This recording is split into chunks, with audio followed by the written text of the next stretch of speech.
Salam jumpa pecinta catur, selamat datang kembali di Catur Talk Indonesia. Dan ini adalah lanjutan dari partai sebelumnya teman-teman. Tetap duel antara Stockfish menghadapi Kaisa, dimana sebelumnya kita melihat Sisilia terbuka, variasi Roger. Dan pada kesempatan ini kita akan melihat bagaimana Stockfish memainkan Sisilia tertutup dan sangat brutal agresif teman-teman.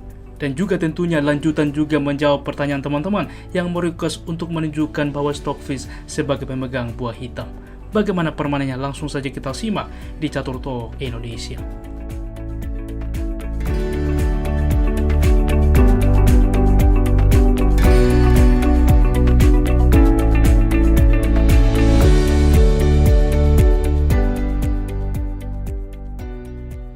Baiklah teman-teman, di sini Kaisa Putih melangkah dengan pion ke-4, tentunya dibalas C5 pertahanan Sisilia. Pada partai sebelumnya juga menghadapi Kaisa 1,9, di mana dipilih kuda ke F3 berkembang. Dan pada kesempatan ini kuda ke C3 dipilih teman-teman, lalu kuda ke C6, tentunya Sisilia defense tertutup, variasi tradisional. Dan tentunya bagi Anda yang belum menyimak video sebelumnya, silahkan klik link yang ada di kanan pojok atas. Berlanjut gajah ke B5 langsung mengancam kuda, kuda ke D4 mengancam gajah, gajah ke C4, dan A6 mencoba juga ke depan untuk mendorong terus pion mengusir gajah, juga disupport dengan pion dari sentral. D3 saat ini, maka E6, kuda ke E2, lalu B5 terlebih dahulu. Setelah gajah mundur, Stockfish tidak mencoba menukarkan kuda, tetapi kuda mundur kembali ke C6, rokade, dan kuda ke F6 saat ini juga mensupport pion ke sentral. Kuda ke G3 berlanjut teman-teman. Biasanya juga di dalam posisi bahwa pion melaju adalah sebuah opsi atau bahkan gajah juga aktif berkembang. Tetapi pada kesempatan ini sebuah langkah yang menarik, pendekatan yang coba dimainkan oleh Stockfish. Percaya atau tidak, dipilih H5 teman-teman. Juga mendorong ke depan, langsung juga mengetek ke sayap raja. Di sini H3 tentunya mencegah terus ke depan supaya pion tidak dapat melaju. H4 tetap, kuda mundur ke E2, dan D5 baru saat ini. Pertukaran terjadi dan A4 berlanjut, tentunya mencoba membongkar posisi, memanfaatkan juga bahwa hitam belum rokade teman-teman. B4 tentunya mengancam kuda, kuda mundur ke B1 dan gajah ke D6 berlanjut. Di sini gajah ke G5 mengepin kuda, dan lagi-lagi teman-teman di dalam posisi ini juga percaya atau tidak, sebuah hal yang tidak biasa dimainkan Stockfish. Jika Anda butuh tantangan, kira-kira apa yang dimainkan hitam di posisi ini? Bagaimana teman-teman? Percaya atau tidak, ia justru tidak menyelamatkan kuda atau bahkan mengancam gajah kembali, tetapi memilih gajah memukul pion H3, melakukan pengorbanan pada langkah ke-15 teman-teman. Kita akan melihat bagaimana di partai ini Stockfish mengorbankan semuanya untuk juga mengambil keuntungan. Di sini diterima pengorbanan. Apa yang terjadi jika di dalam posisi seperti ini gajah memukul kuda terlebih dahulu? Menteri menerima, baru diterima pion ini. Masalahnya menteri akan ke F3. Poinnya ialah menghentikan pion ini ke depan tidak dapat melaju, sehingga benteng ke depan dapat membantu teman-teman. Oleh sebab itulah di dalam posisi langsung diterima pengorbanan gajah ini. Maka berlanjut menteri ke D7, di mana selain melepaskan pinan juga mengancam pion saat ini. Raja ke G2 mensupport pion. Karena lagi-lagi kita akan membahas cukup menarik. Apabila di dalam posisi seperti ini langsung gajah memukul kuda misalkan, masalahnya di sini pion menerima membuka file G. F4 tentunya cukup logis menutup akses gajah, maka di sini menteri memukul pion teman-teman.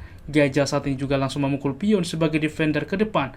Langkah yang cukup menarik, raja ke D7 dapat dimainkan membuka semua file, baik file E maupun file G. Semisal raja kabur ke G2 misalkan, maka benteng ke E8 langsung juga membatasi. Gajah ke E4 menutup, maka menteri ke H2 skak, raja ke E1, kuda ke D4, ancaman juga ke depan. Apabila coba diusir kuda ini, maka menteri memukul kuda, pertukaran terjadi teman-teman, dengan lanjutan F5 mengembalikan perwira, dan posisi hitam pun sedikit lebih baik. Jadi sangat-sangat kompleks tentunya. Dan kita kembali teman-teman ke partai aslinya. Sehingga di dalam posisi dipilih raja ke G2 mensupport pion, maka menteri ke F5 saat ini menekan gajah, gajah ke E3 mundur, dan rokade sayap menteri teman-teman. Kita lihat bagaimana saat ini fokus semua perwira hitam untuk menyerang. Kuda ke D2 juga menambah defender ke depan. Lagi-lagi teman-teman, sebuah pendekatan tak terduga. Benteng ke H6, ia memberikan benteng saat ini. Dan diterima lagi-lagi oleh Kaisa menerima benteng. Pion menerima membuka file G. Benteng ke H1 saat ini langsung mensupport pion. Apabila langsung dicoba di dalam posisi benteng ke G1, masalahnya di sini benteng ke G8 skak. Raja memang ada ke F1, maka menteri memukul pion H3 skak. Raja ke E1, benteng ke E8, semuanya terpin. Dilanjutkan juga oleh kuda ke depan. C3 mencegah misalkan, maka di sini kuda akan ke E5 mengancam pion percatuan. Tidak, ini ancaman skakmat sehingga gajah wajib mundur. B3 saat ini tidak mungkin diterima karena skakmat, gajah mundur, maka kuda ke F3 justru skak saat ini memberikan juga, kita lihat teman-teman, semua di sini cukup kaku, benteng tidak bisa berpindah dan pion bebas promosi ke depan. Sangat-sangat menarik tentunya dan juga brutal pendekatan yang dilakukan oleh Stockfish. Kita kembali di dalam posisi benteng langsung ke H1 dan lagi-lagi teman-teman, apa coba yang dimainkan oleh hitam di dalam posisi seperti ini? Bagaimana teman-teman? Tentu ini sangat sulit ditemukan. Langkah itulah dengan C4 saat ini. Lagi-lagi membuka semua posisi teman-teman, dan di sini raja ke F1. Apabila di dalam posisi seperti ini, semisal diterima pion ini, masalahnya meninggalkan petak penting, petak E4 sehingga kuda akan ke E4. Ini ancaman sangat berbahaya teman-teman. Ancaman skakmat tentunya saat ini memukul pion lemah F2. Yang pertama, apabila kuda langsung memukul kuda, maka menteri juga memukul kuda skak saat ini.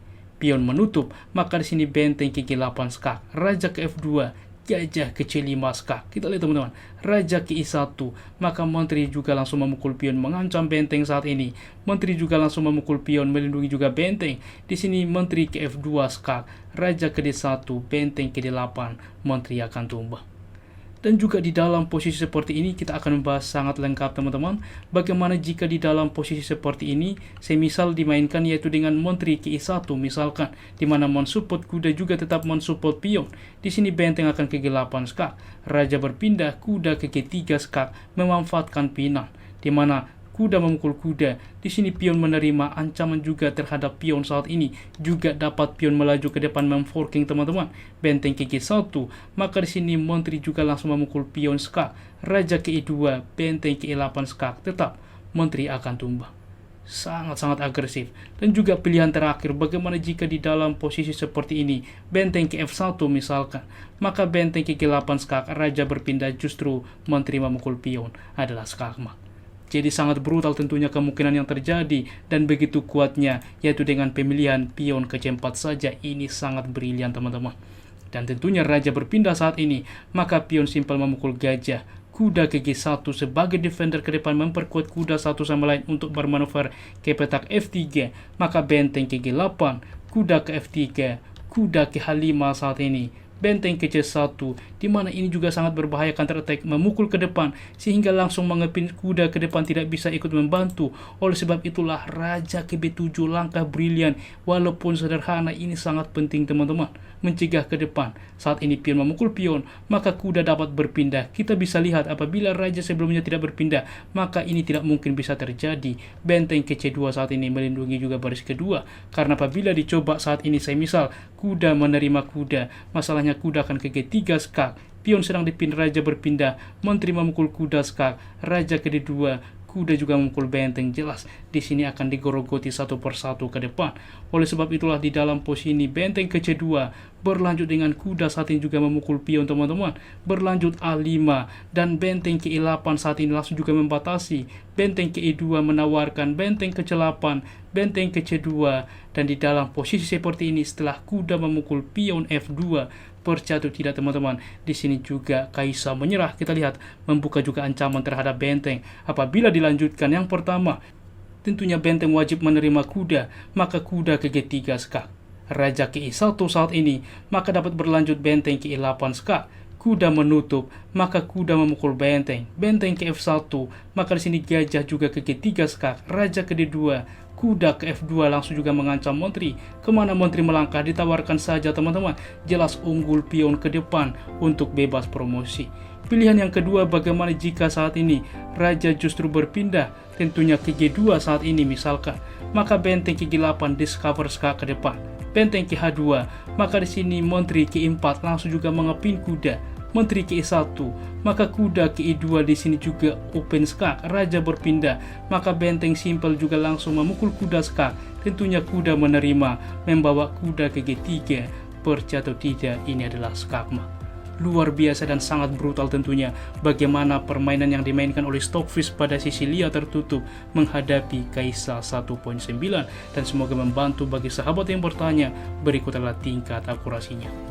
Tentunya ulasan permainan ditunjukkan Kaisa memiliki tingkat akurasi 92,4% dan Stockfish 98,1% dengan 3 langkah brilian. Demikianlah ulasan permainan antar engine hari ini. Jika kawan-kawan suka, please like, komen, dan juga subscribe yang membuat kami semakin bersemangat lagi di dalam mengupdate permainan engine dan juga requestan dari Anda semuanya. Dan lagi-lagi, permainan siapa yang akan kita ulas atau engine apa teman-teman? Silahkan tuliskan di kolom komentar dan kami akan berusaha membuat requestan dari Anda. Salam satu Token Indonesia, sampai jumpa di video berikutnya. Keep sharing and keep loving. Bye-bye.